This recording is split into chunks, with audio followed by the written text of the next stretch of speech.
So what's in store for people who come to one of your shows like tonight? Well, I hope what's in store for them? They're going to get Derek Acorah's full 110% energy in spiritual communication. I'm going to do something that no other medium is doing presently across the world. That is, like something I've always done, develop this or develop that. I now don't wait for people to put their hands up, to be accused of fishing. Like our friend we were talking about earlier on, they fish and they wait for people to be vulnerable, to, and give them, throw it out like that to catch. Derek, I've changed that now. I can never be accused of that, because I'm no sooner making that communication, and I don't stay on the stage. I'm off like a bullet. I will go direct to the person. That normally shocks them, in a nice way, especially the menfolk, because some of them are, and I come on a sceptical man, so can I speak to you, say? What, me? And the wife's going, yeah, go on, yeah. And suddenly I might have his dad and his mother on the stage, who start talking about him, say something like, your twin brothers here with them. The boy that died when he was only 6, or something, of evidence of proof. So do these voices tell you to go to like row X, seat 3? They'll describe the person who's sitting, maybe if it's a woman, the colours, and so it's there in that row, and you'll see me go into the row, and I'll point and I'll say, it's the lady in green top and what have you. I'm the only medium in the world doing it.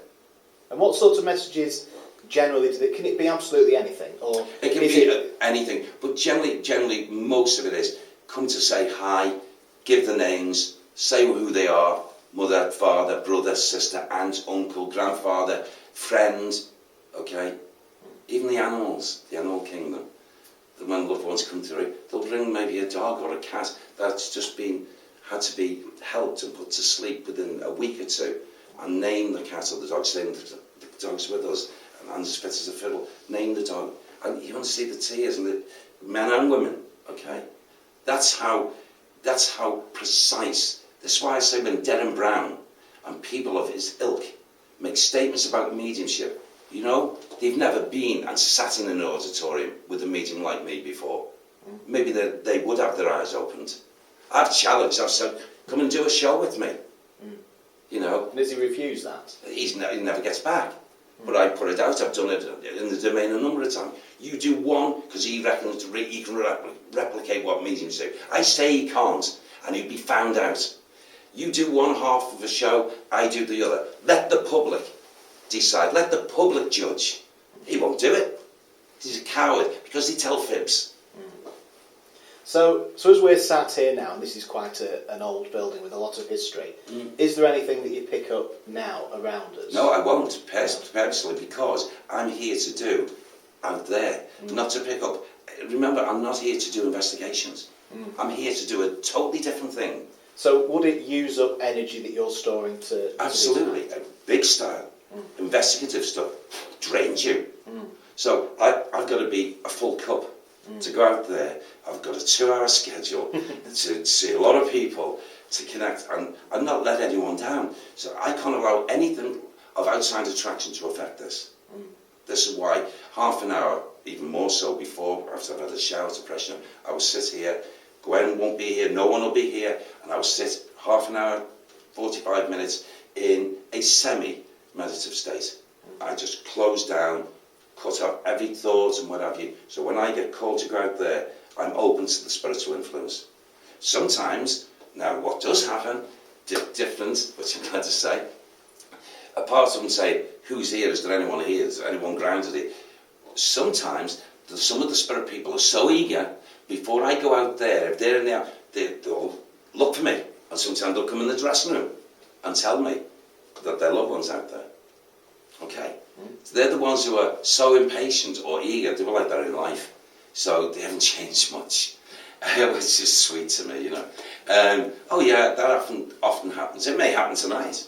I may come straight on and say, you know what, ladies and gentlemen, I've just got changed and this and I've had this man or woman or whoever, and it's telling me this. And before I've even finished speaking, you hear someone shout, "Derek, it's me, that's my dad." you know, and we get started that way. So they're the sort of people that I don't have to get out to. But I want everyone to know that I'm doing it this way to stop these accusations again on something else that they're accusing mediumship of doing. By discounting that and say, okay, I'm going direct now. What other excuse are you going to come up with to discount mediumship? Not just Derek Acorah. Mediumship, the true mediums across the world, they're doing it for the right reasons. They really are. And they're all generally charitable-hearted people. You know what? Papers don't do enough of this. They don't check out the backgrounds of people. If they were to come and check my background, and I could name a number of mediums, Colin Fry's, Stevenson, and other people, and see what they do outside mediumship. Why don't they print that in the papers, saying about how charitable? I, like a lot of mediums, spend time, I do give back. I give back in one way. I do shows for charities. I've done for a lot of years. I donate every single penny of that night. I don't see a penny of it. Goes to that charity in a lump. And what sorts of charities have you supported? Oh, right. The Anthony Nolan Trust. Young Anthony Nolan, Scottish boy, who passed over because of bone marrow. I've worked for them for 8.5 years now, and I generally do 2 shows a year for them. When we were filling the places out, 2 nights would probably get them about £70,000 for 2 nights. I've done that for 8 years. I know I've earned millions for them, I know that. Kiddies hospices up and down the country right now, okay, where it's really touched my heart. These kiddies are not going to live a full life, and their parents spend a lot of time in these facilities, can't come home because they're so ill.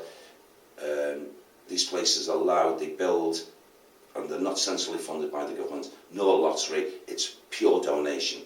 And they build these places alongside the place where the family, the mums and dads, brothers and sisters can be with the brother or sister, right up to the time that they're having to leave. And I've done a lot for them, continue to do a lot. Blind dogs, a lot over the years for blind people, where it costs a lot of money for a puppy to be trained to be a blind dog, who's going to be a friend for a lot of years for that person. It's not just a blind dog, or a dog looking after a blind person, it's a friend as well. Now, a lot of money, it's something like, I think, between £7,000 and £11,000 per dog.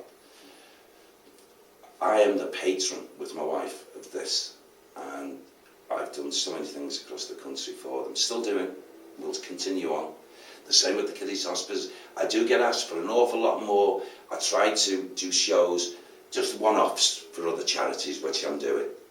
So I give back more and more. And other mediums do as well. But it's not written about, only negative things about mediumship. Go and see the real person. Go and see the family as the person lives. I live my life in a trust of spirit. My family do. And do you choose the charities that you support through a connection? You mentioned the boy who died. Yes. Is that because that was a death and it's kind of connected to the work that you do anyway? Yes. Where there's death, but there's still life as well connected to that death. And I'm trying to help the life that's continuing on. The child's going to be okay, I know that. But it's the hardest thing for any person in life. This is the hardest thing we have to face, and sure you'd agree, is having to say au revoir. Not goodbye, au revoir. That's bad enough. To a loved one, mum, dad, wife, husband, son, daughter. Hardest thing we have to cope with. So I realise that, and that's why I've chosen where I expend my energies to make money for. I know there are other charities, so cancer. I mean, for years I've helped, and still do, Marie Curie, the cancer patients. I've done a lot, but I can only do so many. I've been asked to do spina bifida, which is a very important cause, and I will do along the way.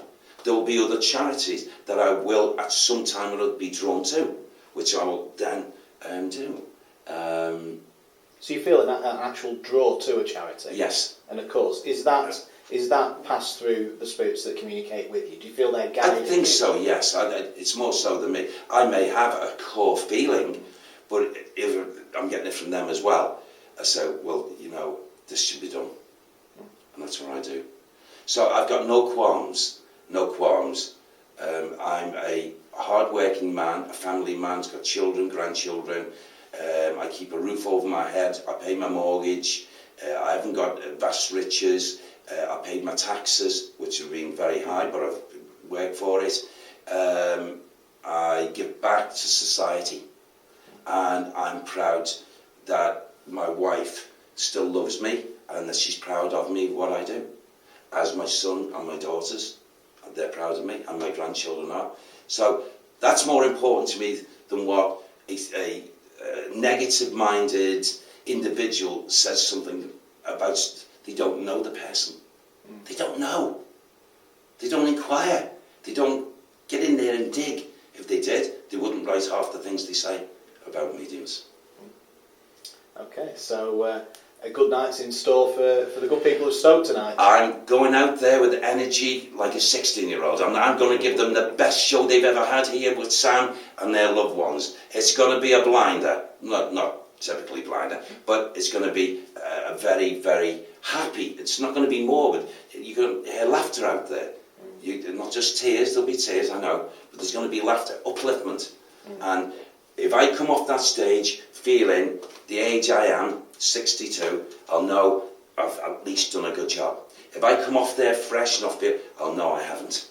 And if people watching this are thinking, oh, I've missed tonight, or I can't make it to Stoke tonight, where are you going to next? I personally, I'm in the south of England tomorrow. Then I've got 1 day's break. And then I'm in the south, believe it, for 3 nights. The venues I haven't got at hand at the moment.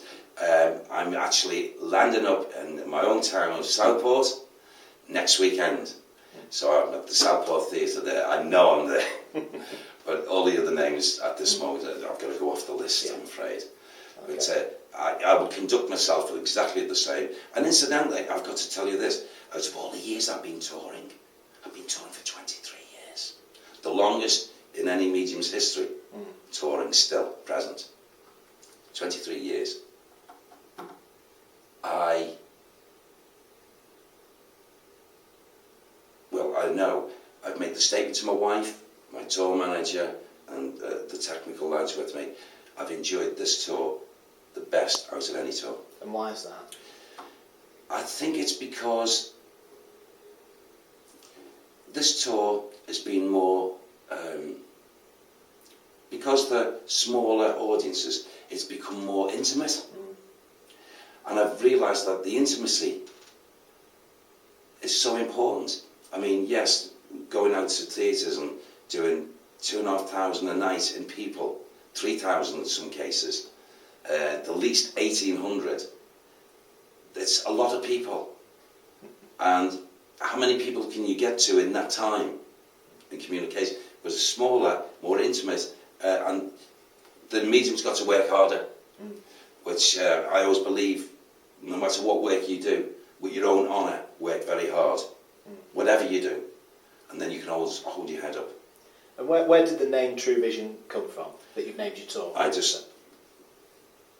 asked them over there, and it wasn't my words, it's just come through, True Vision. Okay then.